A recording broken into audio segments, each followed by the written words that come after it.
Hi students, myself Maheshwari from CSC department. I belongs to MVR College of Engineering and Technology. I deal the subject operating system for 3rd BTech first semester. Today I would like to deliver the topic which is nothing but queues. So the queues are multi-level queues.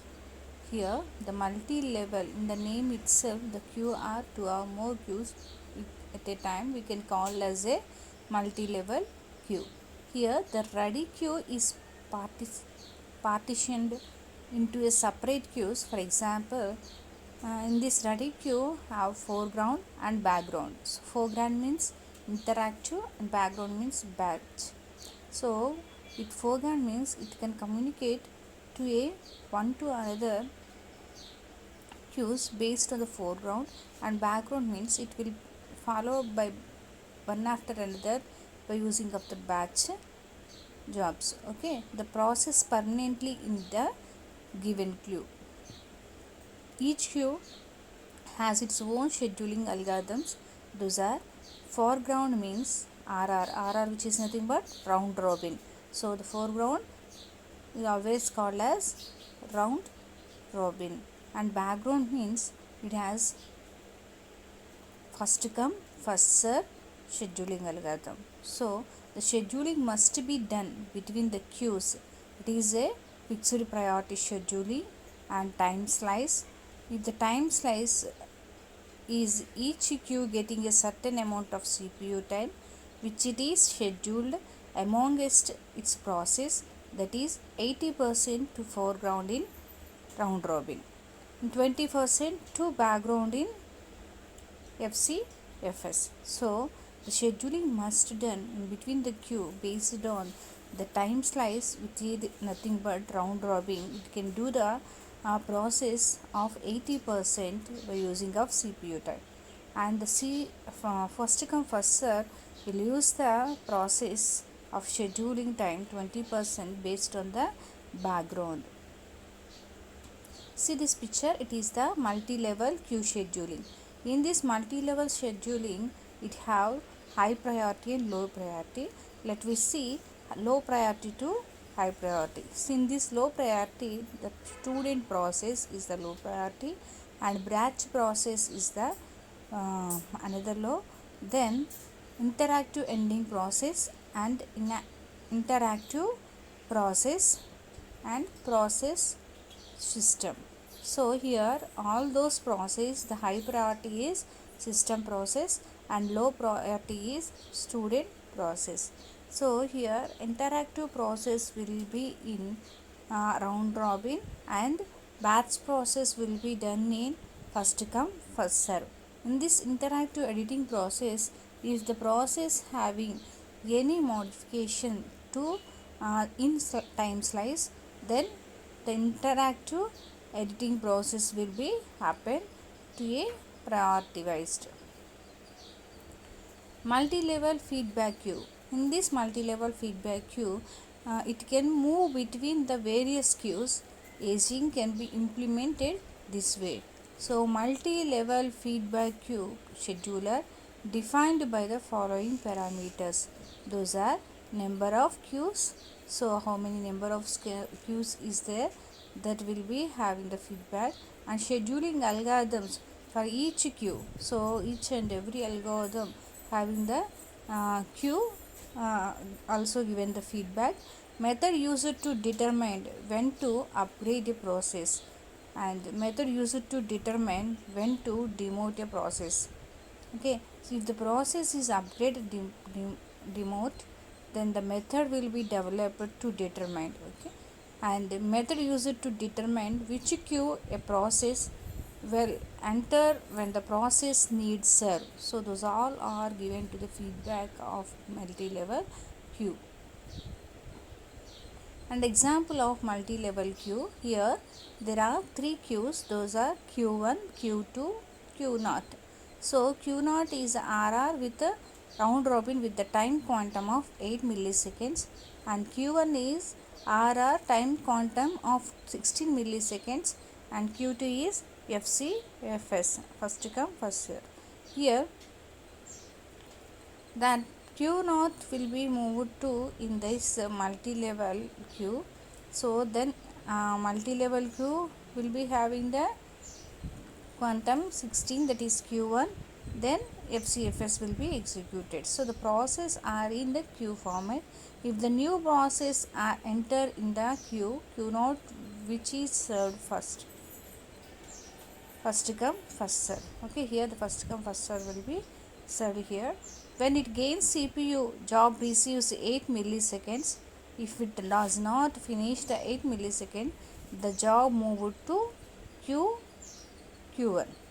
Okay, the q naught is 8 millisecond. Within the time it will be finished.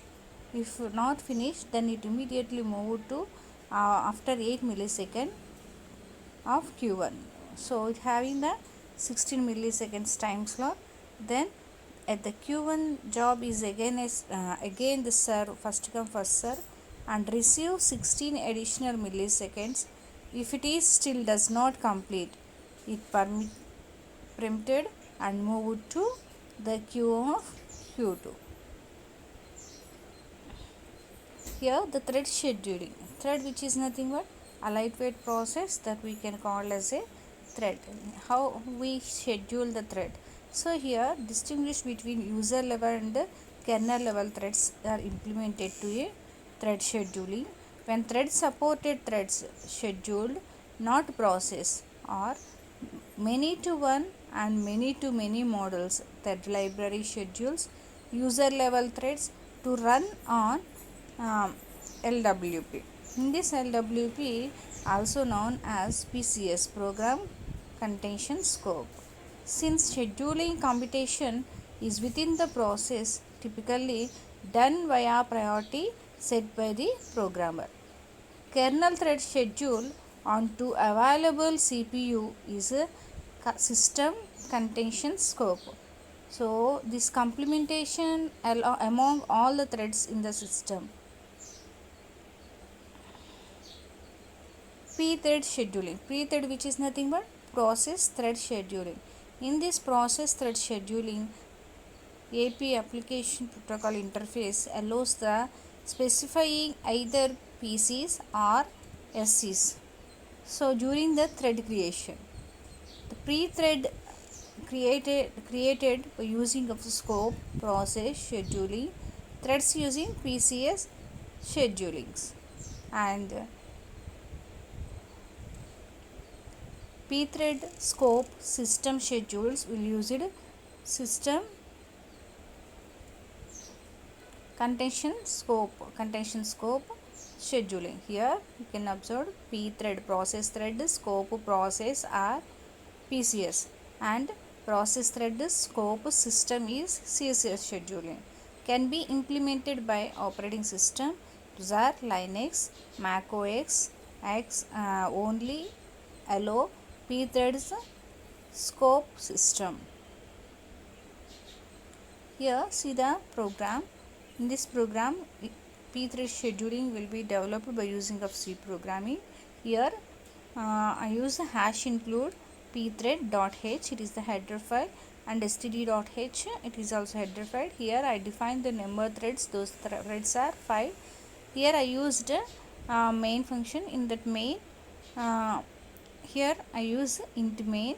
So I can declare the variables int arc C are character of average v of, and int I comma scope. These are the variables declaration. Here I can give the pthread to tid. Here the number of threads. So t here we can call as threads. So pthread attributes also here I can define.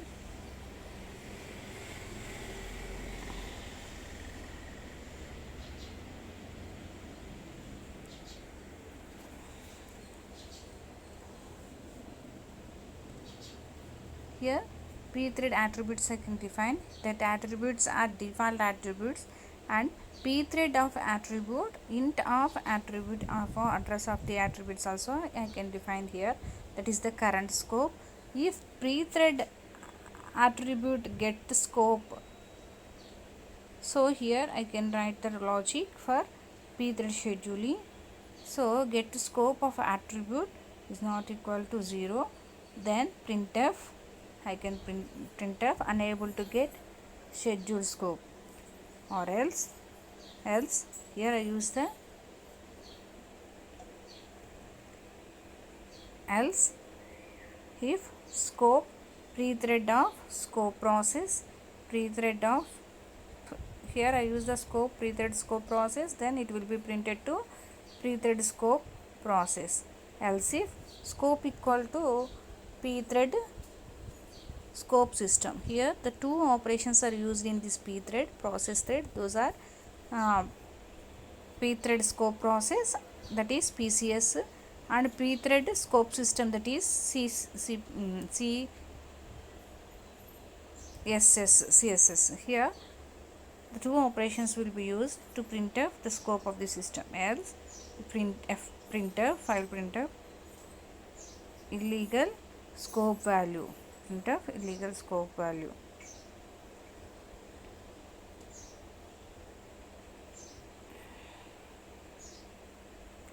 See here the pthread attribute setup of attributes pthread scope system. So here we can create the threads, so by using a for loop. For I equal to 0, I less than equal to n, threads plus I plus plus. Okay, so here the pthread will be created by using of thread id, attributes and runner null, so it will be in null. So now join each thread in this loop, so those loop is for loop. So here I use the pthread join of t thread id of I and null. So each thread will be controlled by this function. The function is pthread join. Okay, and here I use the void runner of asterisk void runner void parameters. Here pthread exit. So here the multi-process scheduling. In this multi-process scheduling,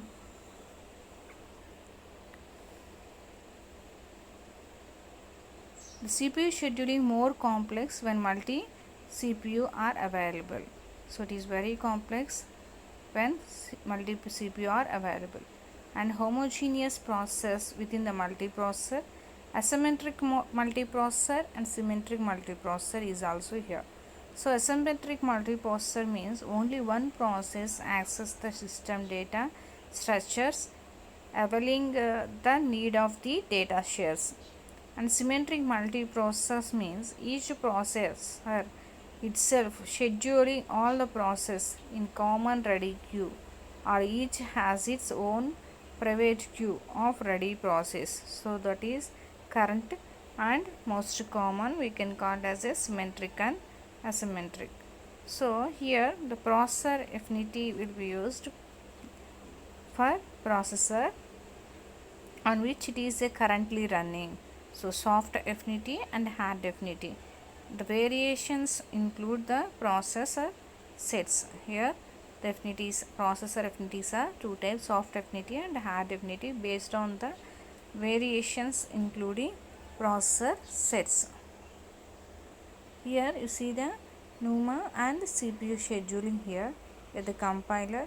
Note the memory placement algorithm can also consider as affinity. Here see this picture, memory to CPU to memory is in fast access. There is a two computer, they have two CPUs, so each connected in a different module. Here in this CPU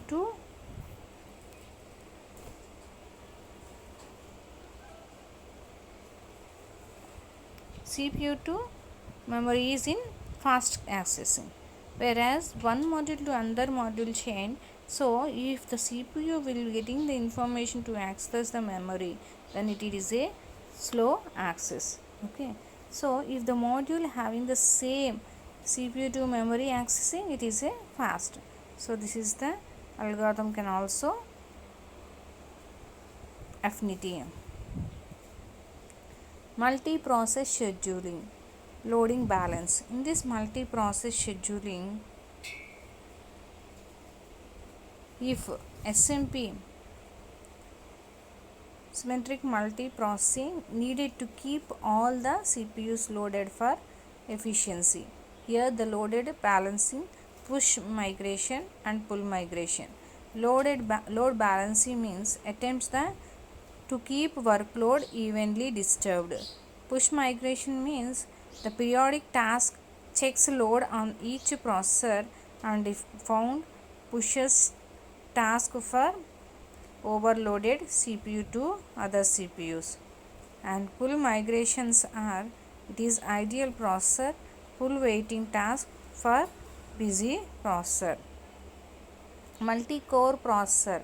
In this multi-core processor, the recent trend to place multiple processor core on some same physical chip. So it is a fast and consumes less power. The multi-thread per core also growing. It takes the advantage of memory stall to make process on another thread while memory retrieve happens. This is the multi-core process. This multi-core process can do on simple chip on same physical chip. See this picture. In this multi-threaded multi-core system is here. Here C is compute cycle, M is memory stall cycle, L the thread having the time of getting alternative compute cycle and memory stall cycle. Whatever it is having the computing cycle, it will be stored as memory stall, and whatever it is the computer, and then it will be stored in memory stall. Okay, here it is the time will be calculated, and in multi-core system it have the time and it having the two threads are in having computing cycle and memory. Each and every task will be fulfilled by using of task completion. It will be stored to somewhere. That particular stall we can call as memory cycle. Here it is a multi-thread. It can do the two operations at the same time of flight by using of thread, and multi-core system will be involved two or more threads at the completion of the task by using of time slots. Real-time CPU scheduling. In this real-time CPU scheduling, it can present obvious challenges. Those challenges are software real-time system and hardware real-time system. In software, no guarantee as to when critical real-time process will be scheduled. In hardware real-time systems, a task must be served by its deadline. Here the two types of latencies affect performance. Those are interrupt latency and dispatch latency. Interrupt latency means time for arrival of interrupt to start of route that serves the interrupt. Okay, and dispatch latency means time for schedule to take current process of CPU and switch to another. See here the picture, these are the time, and in that time it have the interrupt latency. Here the interrupt the task T running. Here if the interrupt will be occur, then that will be determine the what it type and what are the context switching is here, and also check the ISR interrupt service router also here provided to provide in interrupt latency.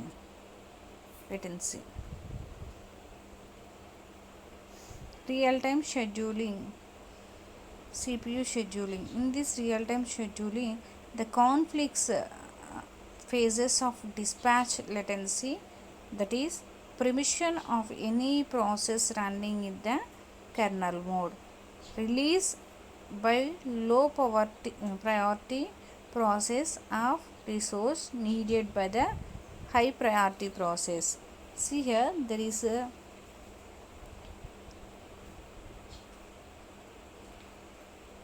two factors, that is event and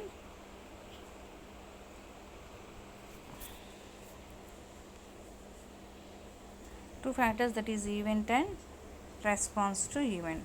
So here if the event and response to event are all in the interval of 2 or from to data accessing. Here the process made available to interrupt processing, then the dispatch of latency will be occur. So based on the dispatch of latency is based on conflicts and dispatch. So the real-time process execution based on the time. So whatever the event is willing to needed a request for response to event, then the process is available in interrupt process and dispatch latency.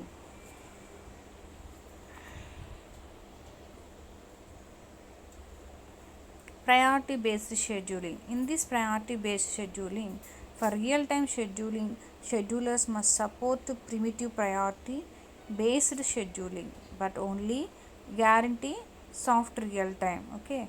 For hardware real time must also provide the ability to meet deadlines. The process have new characteristic or periodic. One requires CPU at the constant intervals. As processing time, the time can be declared as T1 and deadline is declared as D and period is P. Here we can check if 0 is less than equal to T or less than equal to D or less than equal to P. So T means process time, D means deadline and P means period. So here we can calculate the rate of per. See here, these are the three periods: period 1, period 2 and period 3.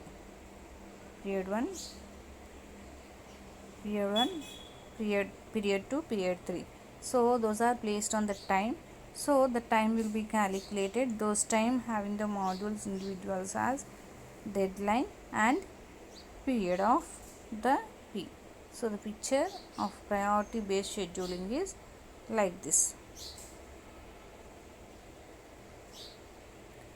Virtualization and scheduling. Virtualization software schedules multiple guests upon the CPUs, each guest doing its own scheduling, not knowing it does not own the CPUs, can result in the poor response time, can affect the time of day clocks in guest, can undo good scheduling algorithms efforts of the guests.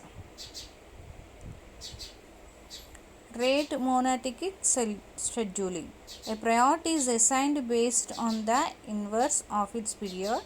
This period is shorter period and higher period, and longer periods and lower periods. So here we can calculate some of the deadlines. So based on the priorities of process in rate scheduling, here the priorities of periods is assigned to inverse periods. Here we can see here there are the process P1, P2, and those here we can execute as a P1 in 50 and 150. So on P1 and P2 is in 100 to 100. So the shorter period equal to higher period, lower period equal to longer period. So this is the rate of monotonic scheduling. Earliest deadline for first scheduling, which is nothing but EFT. Earliest deadline for first scheduling. In this earliest deadline first scheduling, EFT is priorities are assigned according to deadlines. The earlier the deadline, the higher the priority, and the later the deadline and lower the priority. So it is assigned in deadlines based on earliest deadline first scheduling. Here the deadlines will be here P1, P2 and P1, P2. How it will be processing based on the priorities of earliest deadline. Here P1 is 50, then P2 is and P1 is 80. See each and every module having the calculation to earliest deadline first scheduling based on according to deadlines. So the deadline always provided by the process of priorities, and having the deadline and high priority, later deadline and low the priority. Okay, so in this section, you know, we all are know about the queues and what are the queues. Into that queues, it having multi queues, multi level queues and multi thread and multi core, and what are the PCS and CSS are done, and what are the operations in that, and software deadline and the hardware deadline also we learn here. In this rate of monic schedule also learn, and earliest deadline for the scheduling of in this. These are all about the using operating system by using of process, how it will be in batch and interactive. If it is interactive means it can do the scheduling is round robin, or if it is background, which is nothing but it can do first come first serve. Thank you students. I hope all of you understand.